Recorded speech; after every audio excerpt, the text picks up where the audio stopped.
Este vídeo responde dos preguntas muy concretas. ¿Qué prácticas atentan contra la integridad académica y qué consecuencias tienen esas malas prácticas en la docencia? Pero para ello, primero, hay que definir lo que se considera una mala práctica. Todos conocemos la fábula de Esopo del grajo soberbio y el pavo real. En esta, un grajo se adorna con las plumas de un pavo y trata de hacerse pasar por uno de estos, pero los pavos lo desenmascaran y lo expulsan del grupo. Esopo escribe esta historia con un objetivo muy claro, para que nadie pretenda alcanzar la gloria por méritos ajenos. Esta es, en esencia, la cuestión central de las prácticas deshonestas en el ámbito académico. Pero más concretamente, ¿qué entendemos por prácticas deshonestas? O al decir de Esopo, adornarse con plumas ajenas. Toda práctica deshonesta atenta contra dos principios, el de la originalidad y el de la veracidad científica, y supone siempre una falta de respeto hacia el trabajo ajeno. ¿Qué entendemos por original u originalidad? El diccionario de la Real Academia de la Lengua define lo original como dicho de una obra científica que resulta de la inventiva de su autor, y añade, escritura, cuadro original, el original de una escritura, de una estatua. Aquí no se entiende originalidad u original como algo nunca visto, diferente a todo lo demás, novedoso. En este caso, por original, se entiende que es el resultado de la inventiva del que se presenta como autor. Es decir, es una práctica deshonesta cuando no es posible identificar correctamente al verdadero autor de un trabajo. Y eso se da, por ejemplo, cuando se traduce, se copia y pega tal cual o ligeramente modificado un texto sin citar la fuente, o cuando se hace pasar un trabajo ajeno por propio, o se copia en un examen, o cuando se firman trabajos en los que no se ha participado. Son múltiples las formas deshonestas de disponer del trabajo ajeno.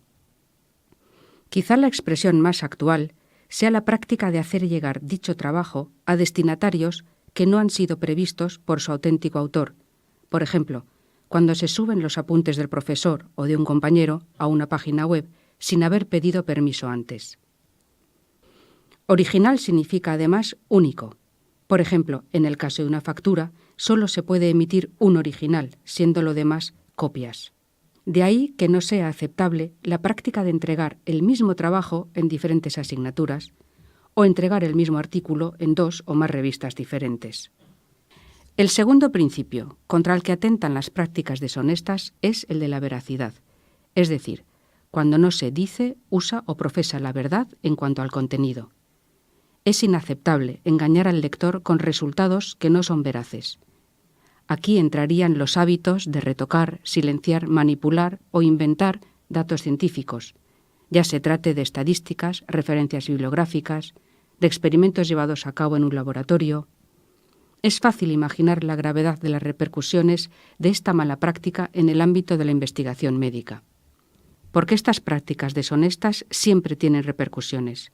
Por un lado, están las consecuencias que afectan directamente al individuo, incluso a largo plazo.